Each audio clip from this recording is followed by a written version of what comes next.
कल हमने ऑक्टाहेड्रल का पढ़ा था, splitting of D orbitals in octahedral complex. अब आज बात करेंगे हम, ये CFT का ही टॉपिक है, इसको थर्ड लेक्चर पे, थर्ड लेक्चर।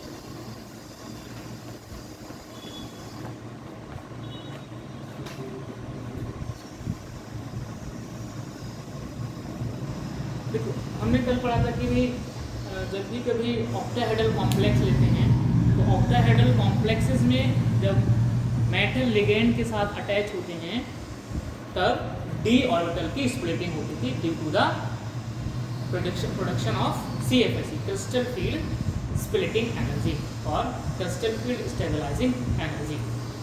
तो वो हम देख पा रहे थे कि तो हमें पता था कि जो हमारे डी ऑर्बिटल्स हैं वो उसके दो साइड हैं, P2G साइड और EG साइड। ऑक्टाहेड्रल में जब स्प्लिटिंग हो रही थी तो हम देख रहे थे P2G की एनर्जी कम थी और EG ऑर्बिटल्स की एनर्जी हाई थी। इसकी वजह क्या थी कि ऑक्टाहेड्रल में जो EG ऑर्बिटल्स हैं उनके लोब मेटल और लिगैंड के अप्रोचिंग पाथ में आ रहे थे और P2G के अप्रोचिंग पाथ में नहीं आ रहे थे। तो EG के ऑर्बिटल अप्रोचिंग पाथ में आ रहे थे, जिस वजह से उनकी EG के ऑर्बिटल की एनर्जी हाई हो गई, क्योंकि वो क्या हो रहे थे, मेटल लिगैंड के अप्रोचिंग पाथ था जहाँ पर मेटल लिगैंड से अटैच हो रहा था, उनके बीच में फंस रहे थे, जिस वजह से EG ऑर्बिटल्स की एनर्जी बढ़ रही थी। आज हम बात करेंगे स्प्लिटिंग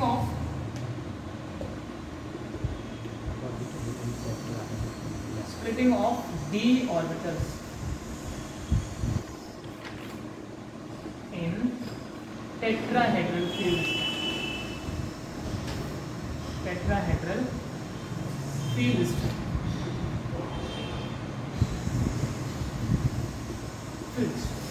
यहाँ पर हम टेट्राहेड्रल कॉम्प्लेक्स कंपाउंड की बात करेंगे, उनका जिक्र होता क्या है बताया कि अगर हम किसी भी टेट्राहेड्रल स्ट्रक्चर बनाए किसी भी कॉम्प्लेक्स कंपाउंड का, तो हमने ये मेटल लिया, ठीक है, ये मेटल लिया, इससे 4 लिगेंड जोड़ दिए, कुछ इस तरह से ये टेट्राहेड्रल स्ट्रक्चर बन जाता है। और एक चीज़ हम सबको पता है, बहुत बड़ा हाइब्रिडेशन कि टेट्राहेड्रल में जो बॉन्ड एंगल होता है 109.28 मिनट होता है।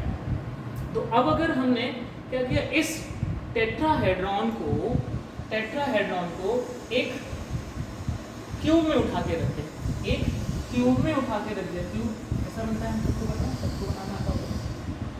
ये क्यूब लिया हमने, एक इस क्यूब में उठा के, ठीक है, अगर हम इस टेट्राहेड्रॉन को एक क्यूब में उठा के रख दें तो भाई जो हमारे जो मेटल्स जो हमारे लिगेंड हैं वो सारे के सारे लिगेंड आपके अपोजिट कॉर्नर पे आएंगे, अपोजिट कॉर्नर पर आएंगे। जो 4 क्योंकि जो हमारे 4 लिगेंड हैं, चारों लिगेंड अपोजिट कॉर्नर पर पहुंचेंगे जाकर। अब होता क्या है, जब भी हम टेट्राहेड्रल की बात करते हैं तो टेट्राहेड्रल में भी क्या होगा, सेंटर मेटल आयन है, जनरली डी ब्लॉक एलिमेंट है। अब यहाँ क्या होगा, जब डी ब्लॉक है तो यहाँ पर भी क्या होंगे, डी ऑर्बिटल्स होंगे, राइट। अगर डी ऑर्बिटल्स होंगे तो यहाँ पर भी T2G होगा और EG, राइट। ग्राउंड स्टेट में ये कंडीशन बनेगी। अब क्या होता है, यहाँ पर भी डी ऑर्बिटल्स की स्प्लिटिंग होगी, कुछ इस तरह से हम देख पा रहे हैं कि ये हमने डी ऑर्बिटल्स लिए और ये 5 डी ऑर्बिटल्स हैं, इसमें ये T2G ऑर्बिटल्स और आपकी ये EG ऑर्बिटल्स, ठीक है। अभी देखो यहाँ पर क्या है, पांचों ऑर्बिटल बिल्कुल एक दूसरे के बराबर हैं। इसका मतलब क्या है, इनकी एनर्जी बिल्कुल सेम है। और हमें पता है जब एनर्जी सेम होती है तो ऐसे ऑर्बिटल्स को क्या बोलते हैं, डीजेनरेट ऑर्बिटल्स, ठीक है। ये क्या है, इनका ग्राउंड स्टेट यानी फ्री स्टेट में, जब मेटल फ्री स्टेट में होता है तो ये कंडीशन है, वो ग्राउंड स्टेट में उसका डी ऑर्बिटल होता है। फिर क्या होता है, जैसे ही फिर से वही मेटल लिगेंड के पास अटैच होना चाहेगा, जैसे ही मेटल के साथ लिगेंड अटैच होने के लिए आ रहा होता है, वैसे क्या होता है कि भाई इन ऑर्बिटल्स की एनर्जी बढ़ेगी और सबकी कैसी होगी, इक्वल अमाउंट में बढ़ेगी, सबकी एनर्जी बिल्कुल इक्वल अमाउंट में बढ़ेगी। इस वजह से ये अभी भी क्या रहा, डीजेनरेट ही रहा, डीजेनरेट ही रहा, क्योंकि पांचों ऑर्बिटल्स की एनर्जी बिल्कुल बराबर क्वांटिटी में बढ़ी, अभी भी ये डीजेनरेट था। ये हमारा फिर से T2G और ये आपका EG। पांचों के क्यों बढ़ी है पता है क्यों? जब लिगैंड दूर से आ रहा होता है, मैंने आपको जो पहले लेक्चर में बताया था कि दूर से कोई आपसे इशारा कर रहे तो जितने लोग बैठे होंगे सबको लगेगा कि हम सबको इशारा कर रहा है। तो ऐसे ही ये स्फेरिकल फील्ड होता है, स्फेरिकल फील्ड की वजह से पांचों ऑर्बिटल की एनर्जी बिल्कुल बराबर क्वांटिटी में बढ़ती है।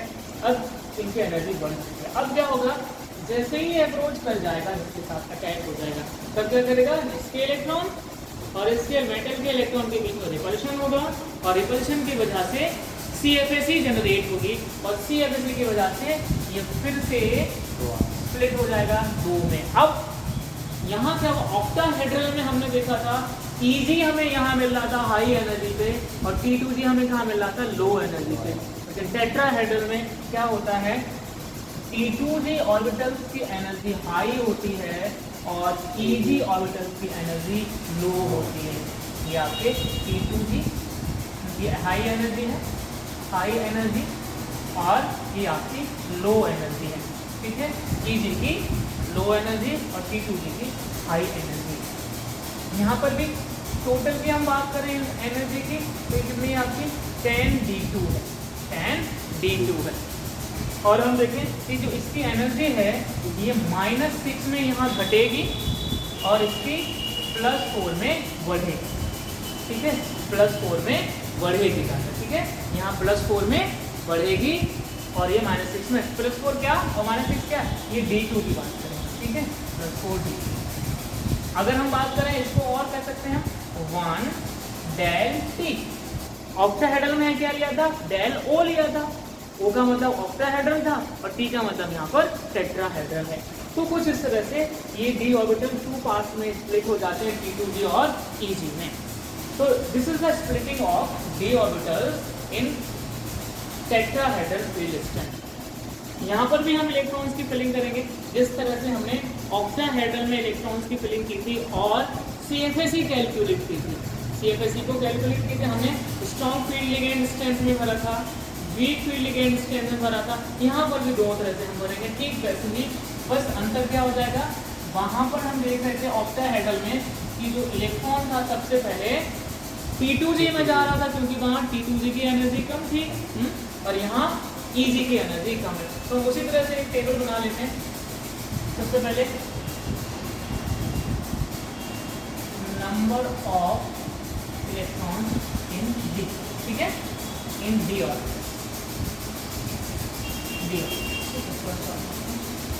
Number of electron in D orbital, ठीक है। अगला कॉलम क्या बनेगा हमारे पास में, इलेक्ट्रॉनिक कॉन्फ़िगरेशन, ठीक है, इलेक्ट्रॉनिक कॉन्फ़िगरेशन, इसी का मतलब शॉर्ट में लिख दिया इलेक्ट्रॉनिक कॉन्फ़िगरेशन। फिर यहाँ पर हम लिखेंगे CFS, ठीक है, CFS। फिर हम लिख लेंगे आपका number of unpaired, number of unpaired, ठीक है। तो इस तरह से हम बनाएंगे।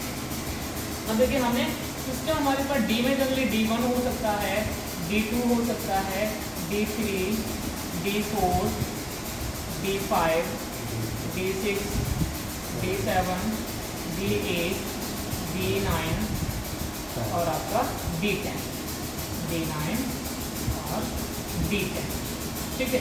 ये हम सभी में भर के देखते हैं कि भाई D1 होगा तब क्या CFSE निकलेगी और लास्ट में जाते जाते D10 में होगा तब क्या CFSE होगी।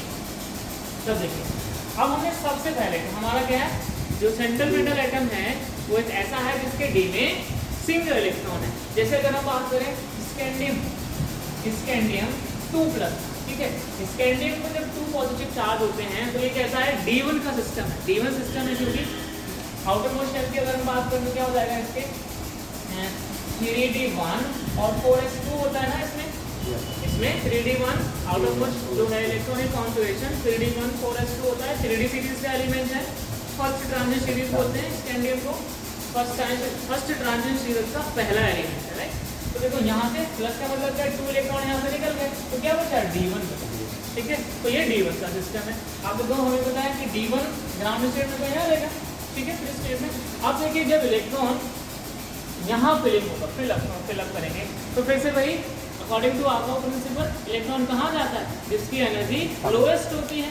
तो यहाँ T2G और Eg में Eg की एनर्जी कम है, तो सबसे पहला इलेक्ट्रॉन कहाँ जाने वाला है हमारे पास, Eg में मिल गया। अच्छा देखो हम फिलिंग कर किस में रहेंगे, ये हम पहले करेंगे strong field strength, right, strong field strength, यानी जो हमारे पास जो लिगेंड लिया है हमने वो कैसा स्ट्रॉन्ग लिगेंड है, राइट, स्ट्रॉन्ग लिगेंड है। तो पहला इलेक्ट्रॉन हमारा यहाँ गया। अब देखो भाई पहला इलेक्ट्रॉन यहाँ गया कहाँ, Eg में, तो इलेक्ट्रॉनिक कॉन्फ़िगरेशन क्या बन जाएगा हमारा, Eg1 और T2G0। ठीक है, T2G में अभी कोई इलेक्ट्रॉन नहीं, Eg में हमारे पास एक इलेक्ट्रॉन आ चुका है। CFSE की बात करें तो 1 इलेक्ट्रॉन कितनी है, -6 dq हो जाएगी, तो CFSE -6 dq निकलती है। अनपेड की बात करें तो 100 इलेक्ट्रॉन निकलता है। ठीक है, अब D2 सिस्टम की बात करें, D2 सिस्टम की अगर हम बात करें तो D2 सिस्टम में हमारे पास क्या मिलेगा, 2 इलेक्ट्रॉन्स होंगे। 2 इलेक्ट्रॉन यहाँ पहले यहाँ आ जाएगा स्टेट में, और दूसरा इलेक्ट्रॉन भी यहीं पर जाएगा। ठीक है, दूसरा इलेक्ट्रॉन हमारे पास यहीं पर जाने वाला है।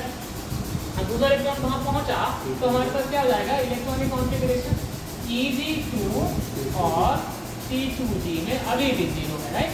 CFSE कितनी हो गई, -12 dq। देखो एक के लिए -6 जाएगी ना, तो 2 के लिए क्या हो जाएगी, -12 dq, राइट। और अनपेड कितने हो गए हमारे पास यहाँ, वैसे 2 हो गए। ठीक है, अब हम बात करते हैं D3 सिस्टम की।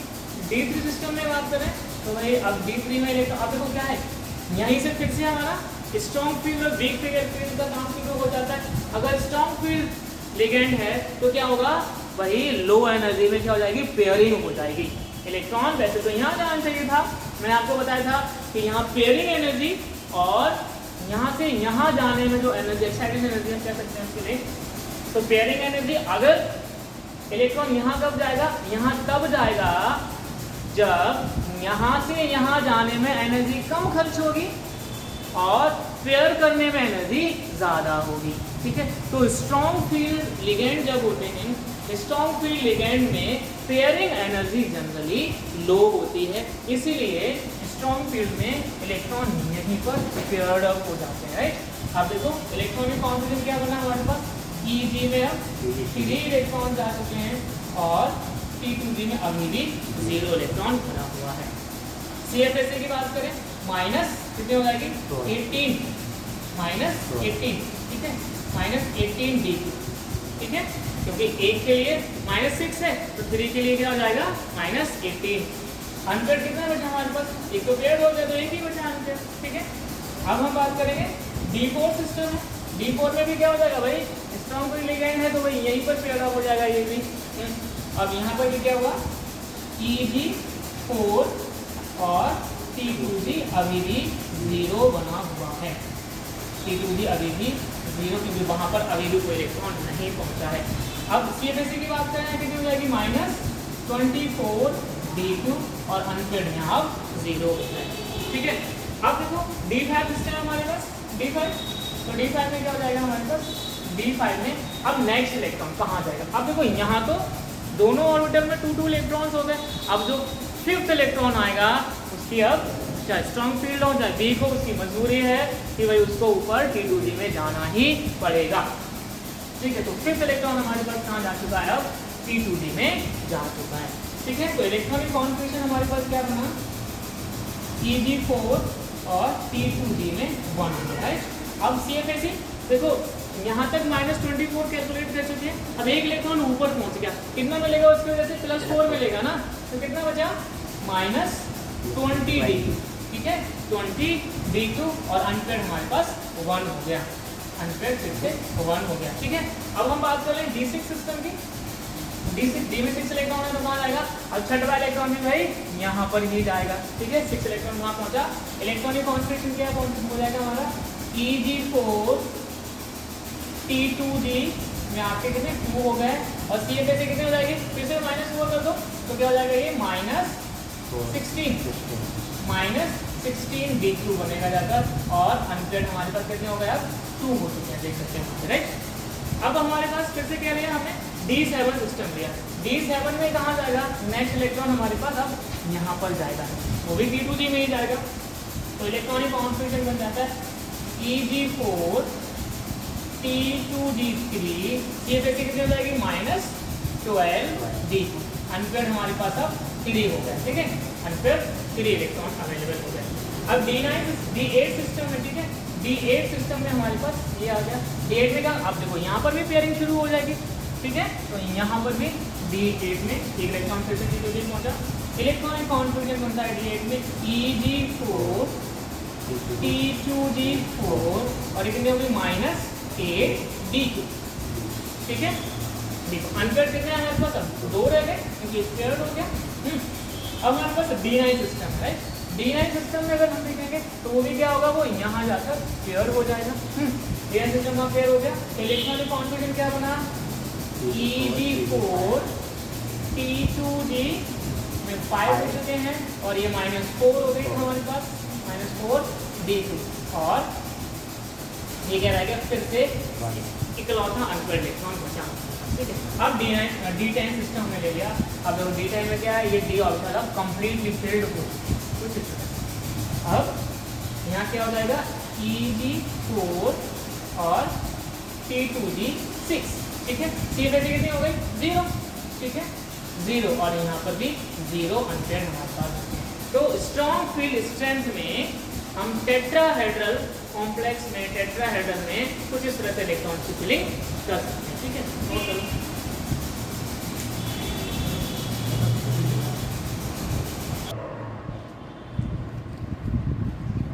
हो गया, कितने बचे, थोड़ा हो गया।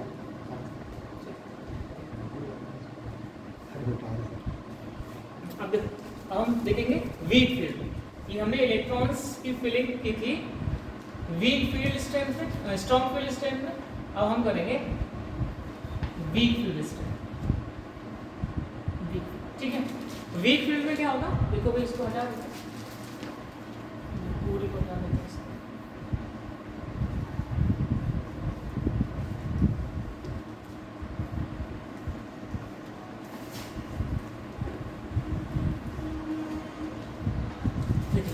अब वीक फील्ड में क्या होता है, स्टार्टिंग में हमने फिर से D1 सिस्टम लिया, राइट।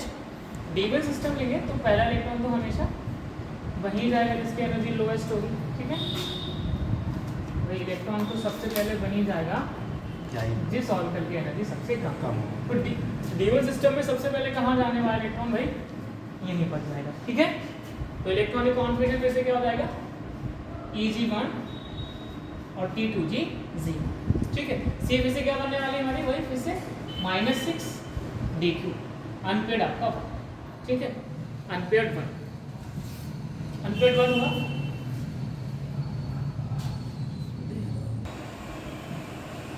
तो इस तरह से हमारे वीक फील्ड लिगेंड में इलेक्ट्रॉन्स की फिलिंग हो जाती है।